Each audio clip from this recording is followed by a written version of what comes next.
అన్న ఏదైతే నిన్నగా మొన్న వచ్చిన రిజల్ట్ చూస్తే తమిళనాడు రాజకీయాల్లో కూడా మార్పు కోరుకున్నట్టు కనపడుతోంది. దానికి కూడా మన రాష్ట్ర మాజీ ముఖ్యమంత్రి గారైన జగనన్న గారు వాళ్ళ పేటీఎం బ్యాచ్ మాట్లాడుతూ ఉంది. మా నాయకుడు బొమ్మ పెట్టుకోవడం వల్ల విజయ్ గెలిచాడు, ఇదంతా మా నాయకుడి క్రెడిట్ అని చెప్పి మాట్లాడుతూ ఉంది. ఎలా చూడొచ్చుంటారు దాన్ని? ఇప్పుడు వీళ్ళ నాయకుడు ఉన్న ఆంధ్ర రాష్ట్రంలోనే 151 నుంచి 11 సీట్లు పడిపోయాడు. ప్రతిపక్ష హోదా కూడా ఇవాళ రాష్ట్ర ప్రజలు ఎందుకు ఇవాళ చేసిన నిర్వాహకం అట్లాంటిది. పాలనలో మొత్తం అందరినీ ఓడగొట్టి కూర్చోబెట్టారు 11 ఇచ్చి. ఏంటి ఇక్కడ గెలవలేనోడు విజయ్ గెలిస్తే ఆ విజయ్ గెలుపుని కూడా వీళ్ళ ఖాతాలో వేసుకుంటున్నారంటే ఎలా ఉందంటేనండి, ఇప్పుడు ఈ ప్రభుత్వంలో గూగుల్ కంపెనీ వస్తే నేనే తెచ్చానంటాడు, ఈ వైశాఖ జోన్ వస్తే రేపు వచ్చిందని నేనే తెచ్చానంటాడు. ఏంటి మన భోగాపురం ఎయిర్పోర్టు వస్తే అది నేనే తెచ్చానంటాడు. ఇలాగే ఏది పడితే అది పెచ్చొచ్చినట్టు మాట్లాడుకుంటాం తప్పితే ఆ వెళ్ళింది మా మాలిగేది రోజా అక్క పంపించారు అక్కడికి, ఏది డిఎంకేకి స్టాలిన్ సభకి లెగ్ పెట్టింది, తర్వాత మటాష్ అయిపోయింది. వాళ్ళు గెలుస్తారని అక్కడ సర్వేలన్నీ చెప్పినాయి, సర్వేలన్నీ పోయినాయి. మొత్తం ఒక కాలు మోపింది, సర్వేలని బెడిసికొట్టినాయి అనమాట. ఆ విజయ్కి వరించింది. ఇప్పుడు ఏదో ఆ రాష్ట్రంలో ఉన్న యువత, ఇప్పుడు ఆంధ్ర రాష్ట్రంలో లోకేష్ గారు ఇన్ని వేల ఉద్యోగాలు తీసుకొస్తానని చెబుతున్నాడు, కొన్ని ఆల్రెడీ వచ్చినాయి. అలాగా ప్రతి రాష్ట్రంలో ఏంటంటే యువత కొంత ఇదవుతున్నారు వాళ్ళు. ఇది ప్రతి స్టేట్లో యువతకి గనక భరోసా కల్పిస్తే ఆ స్టేట్లో కొంత హామీ ఇచ్చిన పార్టీ గెలిపిస్తున్నారు, అలా గెలిపించుకుంటూ ఉన్నారు. అలాగే ఇప్పుడు విజయ్ కూడా ఏంటంటే కొన్ని యువతకి ఉపాధి కల్పించేయో లేకపోతే ఉద్యోగాలు కల్పించేయో హామీలు ఉన్నాయి. ఆ హామీల ద్వారా అతనికి ఓట్లు పడినాయి. ఏంటి దానివల్ల ఏంటంటే వాళ్ళు కూడా ఆంధ్ర రాష్ట్రంలో ఈ కూటమి ప్రభుత్వం ఇచ్చిన హామీలను కూడా కొంతవరకు వాళ్ళు ఇది చేసుకోవడం వల్ల వాళ్ళకి కొద్ది ప్లస్ అయింది. ఏం చేస్తున్నారు వీళ్ళు, జగన్ బ్యాచ్, పేటీఎం బ్యాచ్, ఇక ఏం లేదు, వీళ్ళు ఎవడో పుట్టిన బిడ్డకి దగ్గరికి వెళ్ళి ఎక్కి ఏడిచినట్టు ఉంది ఇలా పరిస్థితి. ఏంటి ఎవడో అక్కడికి వెళ్ళి నా వల్ల గెలిచాడు, ఫోటో పెట్టుకున్నాడు, ఏంటి ఏదో ఒక ఫంక్షన్లో బొకే ఎవరికో ఎత్తానంటే మనోడు సిగ్గు లేకుండా నాకు ఎత్తున్నాడు అనుకుని చెయ్యి చేయబడి నీకు కాదురా పక్కెళ్ళి అన్నాడు. అలాగుంటుంది ఇది పరిస్థితి.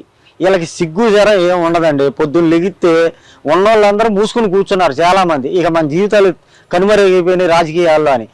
ఈ కొత్తగా వచ్చిన పిచ్చోళ్ళు ఉన్నారు కొంతమంది. ఏంటి వీళ్ళు ఏంటంటే ప్రతి ప్రెస్ మీట్కో లేకపోతే డిబేట్కో ఎంతనే ఎత్తనట్టు ఉన్నారు. వాళ్ళకి ఆ పేమెంట్ తీసుకుంటాం, రావటం, పేటీఎం బ్యాచ్ లాగా వాగటం. అంటే ఇక్కడ రోజా కూడా మాట్లాడుతుంది, ఒక సీఎం క్యాండిడేట్ ఇంకో సీఎం అయిన క్యాండిడేట్నే ఎత్తి చూపితేనే గెలిచాడు అన్నట్టు మాట్లాడుతుంది. నిజంగానే ఒక సీఎం అయిన క్యాండిడేట్ ఈయన ఓడిపోయి ఉన్నాడు, ఆల్రెడీ 2 సంవత్సరాలు అయిపోయింది. ఒక సీఎం క్యాండిడేట్ అంట, మరి ఒక సీఎం క్యాండిడేట్ ఇంకో సీఎం అయిన అభ్యర్థిని పెట్టి గెలిచాడని చెప్పి చెబుతుంది. ఎలా నమ్ముతారు ఇక్కడ? ఏమంటే తమిళనాడులో కనుక అంటే తమిళ్లో వాళ్ళకి అర్థం ఏంటంటే అక్కడే మొత్తం ఈపీస్ మామూలు కాదు, ఎరక్కొట్టేస్తారు దీన్ని.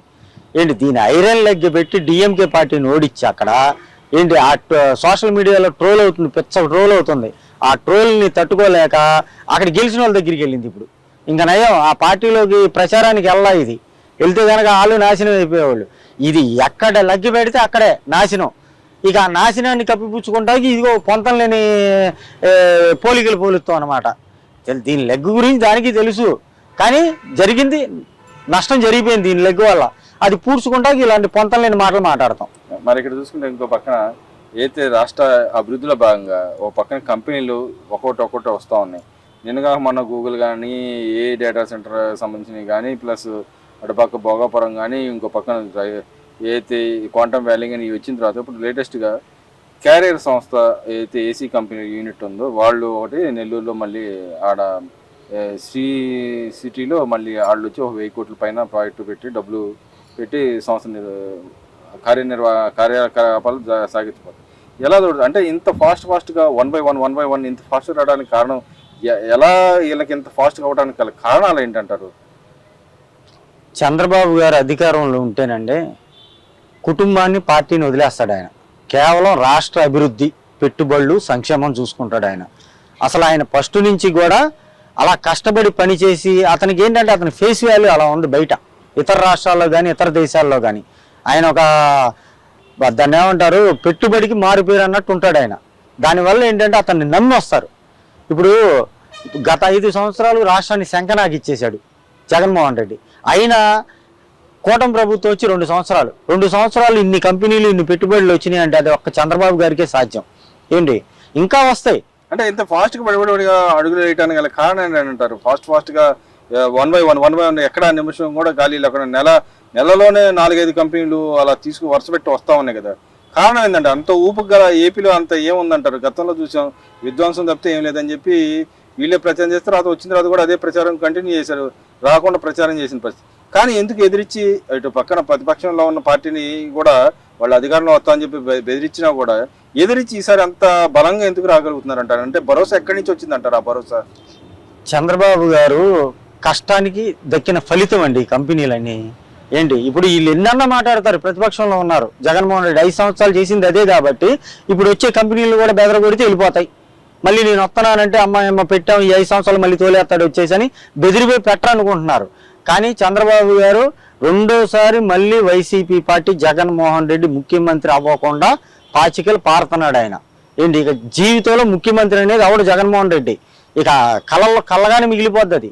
కానీ మొత్తం దాని మీద దృష్టి పెట్టాడు అనుకోండి చంద్రబాబు గారు, రాష్ట్రానికి గత 5 సంవత్సరాలు నాశనం అయిపోయిందని మనమే అందరమే అంటున్నాం. మరి దాన్ని బాగు చేసుకోవాలి కదా. బాగు చేసుకోవాలంటే కష్టపడాలి. ఆయన కష్టపడుతున్నాడు, పవన్ కళ్యాణ్ గారు కష్టపడుతున్నారు, నారా లోకేష్ గారు కష్టపడుతున్నారు. లోకేష్ గారు తిరుగుతున్నాడు విదేశాలు, కేంద్రానికి తిరుగుతున్నాడు, పెట్టుబడులు తెచ్చుకుంటున్నాడు, కంపెనీలు తెచ్చుకుంటున్నాడు, శంకుస్థాపనలు చేస్తున్నారు. వీళ్ళకి చంద్రబాబు గారికి ఏంటంటే అదొక గుర్తింపు అనమాట ఇతర దేశాల్లో కానీ ఇతర రాష్ట్రాల్లో. గుర్తింపు రావడానికి గల కారణం అంటే అంత ఫాస్ట్గా ఎలా నమ్మారంటారు? ఇక్కడ గతంలో కూడా చూసాం, గత సంవత్సరంలో చూస్తే కంపెనీలు పెడతానికి అక్కడ వెళ్ళినప్పుడు కూడా ఏదైతే పెట్టుబడుల సదస్సుకు దానికి వెళ్ళినప్పుడు కూడా నేను క్వశ్చన్ వేయడం జరిగింది. అక్కడ ఉన్న ఎవరైతే సంస్థలు ఉన్నాయో అది క్వశ్చన్, రేపొద్దున జగన్ వస్తే మా పరిస్థితి ఏందనే మాట అడిగితే దానికి సీతారామన్ గారి దగ్గరికి వచ్చి ఆయన ఆ మీటింగ్లో కూడా ఆ మాటలు మాట్లాడిన సందర్భం మనం చూసాం. ఇప్పుడు అంత నమ్మకం ఏంటంటారు? అంత బలీయమైన నమ్మకం ఎలా వచ్చిందంటారు? బలీయమైన నమ్మకం ఏమీ లేదండి. గతంలో ఏంటంటే అందరికీ ఒక నానుడు ఉంది. ఇప్పుడు ఒకసారి చంద్రబాబు గారు వస్తారు, రెండోసారి ఓడిపోతారు అని. కానీ ఈసారి ఆ తప్పు జరగదు. అంటే ఆ విధంగా ప్రజలు చూస్తారంటారా? గ్యారంటీగా. ఎందుకంటే ఇప్పుడు ఈయన ఇంత ఫాస్ట్గా ఇది 2 సంవత్సరాలు అయింది అధికారంలోకి వచ్చి, ఇంకా 3 సంవత్సరాలు ఉంది. ఆ సూపర్ 6 హామీలు ఇచ్చాడు, 6 అమలయ్యేగా, సంవత్సరంలోనే అమలు చేశాడు ఆయన. ఇది అప్పుల్లో ఉన్న రాష్ట్రంలో కూడా. మళ్ళీ ఇప్పుడు పెన్షన్లు టయానికి వచ్చేస్తున్నాయి, జీతాలు టయానికి వచ్చేస్తున్నాయా చంద్రబాబు గారు వచ్చిన తర్వాత? అప్పట్లో వచ్చాయా? అలాగా ఆయన కష్టపడుతున్నాడు, ఫలితం దక్కుతుంది. ఆయనకున్న గుండె ధైర్యం ఏంటంటే నేను చేయగలను, చేస్తాడు కూడా ఆయన.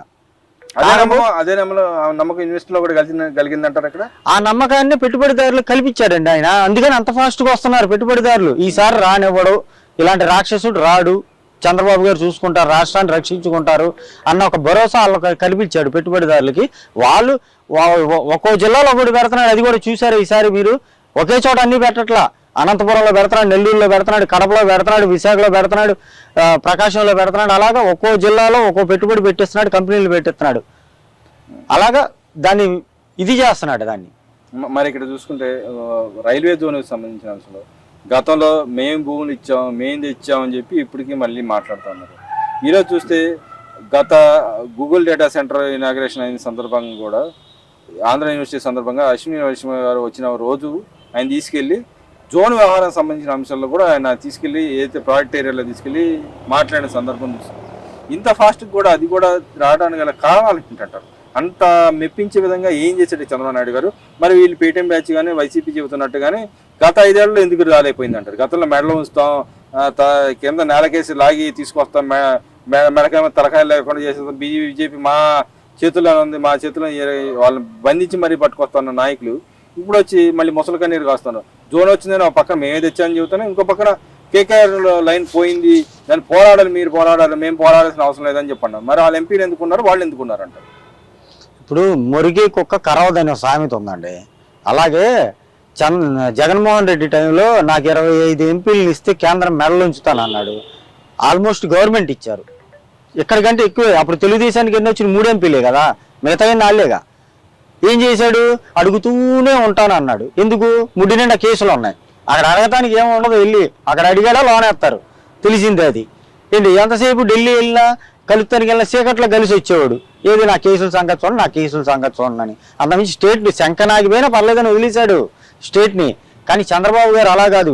ఈ రైల్వే జోన్ అనేది 2014 ఆంధ్ర రాష్ట్రం విడిపోయినప్పుడు కేంద్రం ఇచ్చిన హామీల్లో విభజన చట్టంలో ఉంది ఈ రైల్వే జోన్ కూడా. ఏంటి అప్పట్లోనే దీనికి అంకురార్పణ జరిగింది. కాకపోతే లేట్ అవుతాం, మళ్ళీ రాష్ట్ర ప్రజలు ఈ దొంగోడి మాట నమ్మి మాయ మాటలు నమ్మి ఓట్లు వేయటం, ఈ మధ్యలో ఇలాంటి రాక్షసుడు వచ్చి గవర్నమెంట్ ఫామ్ చేయడం వల్ల లేట్ అయిపోయింది. ఈసారి ఏం చేస్తున్నాడు చంద్రబాబు గారు, అలాగ 5 సంవత్సరాలు నాంచకుండా ముందు రాష్ట్రానికి పెట్టుబడులు, కంపెనీలు, విభజన చట్టంలో ఉన్న హామీలు ఇవన్నీ ఒక్కొక్కటి లాగుతున్నాడు. వాటిలో భాగంగానే రైల్వే జోన్ కూడా ఇవాళ గజెట్ నోటిఫికేషన్ వచ్చేసింది. ఇక గజెట్ నోటిఫికేషన్ వచ్చిందంటే railway zone, Visakha railway zone confirm అయిపోయినట్టే, పనులు కూడా బిగిన్ అవుతాయి. దానివల్ల ఏంటి, ఆంధ్రప్రదేశ్లో ఉన్న రైల్వే స్టేషన్లో మొత్తం డెవలప్మెంట్ చెందుతాయి. ఒక హంగు ఆర్భాటంతో కూడిన రైల్వే స్టేషన్లు వస్తాయి మనకి.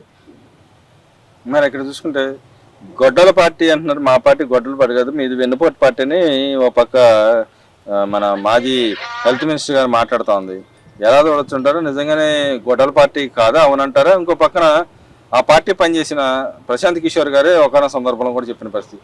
ఇంకోసారి జీవితంలో నమ్మితే నేను జగన్మోహన్ రెడ్డికి ఎప్పుడు సలహాలు కానీ సూచనలు కానీ ఆయనకి ప్రచారం కానీ నేను ఆయన సీఎంగా చేసే అభివృద్ధి కానీ నేను చేయను అని చెప్పి కరాకండి. ఎందుకని ఆయన నమ్ముకున్నాడు ప్రతి ఒక్కళ్ళు ఇలా వెళ్ళిపోతా ఉన్నారు. గొడ్డల పోటు పడ్డోళ్ళల్లో ఇలా బాధపడతా బయటకు వచ్చి మాట్లాడుతున్నారు. ఇప్పుడన్నా వీళ్ళు చోటన్నా మాది గొడ్డల పోటు పార్టీ కదా, గొడ్డల పార్టీ కదా అని చెబుతున్నారు. ఏది నిజం అంటారు? ఇక్కడ ప్రజల్లో నిజంగానే నమ్మకం ఏ విధంగా ఉందంటారు అసలు ఈ వ్యవహారం? ఏమంటే అధికారంలో ఉన్నప్పుడు చేసిన అరాచకాలు చూశారు జనాలు. అధికారం పోయిన తర్వాత కూడా రప్ప అని వాళ్ళ కార్యకర్తలకు కత్తులు ఇచ్చి మేక పీకలు కోసి రక్తాలు జిమ్మిచ్చి చేస్తానంటే గొడ్డల పార్టీ అనక ఇంక వీళ్ళ పార్టీని ఏం పార్టీ అంటారు? వాళ్ళ బాబాయిని గొడ్డలతో చంపేసేసి ఏమన్నారు, గుండుపోటు అన్నాడు. గుండుపోటు అని చెప్పి మొత్తం తుడిసి కడికి కట్లు కట్టేసి చేశారు.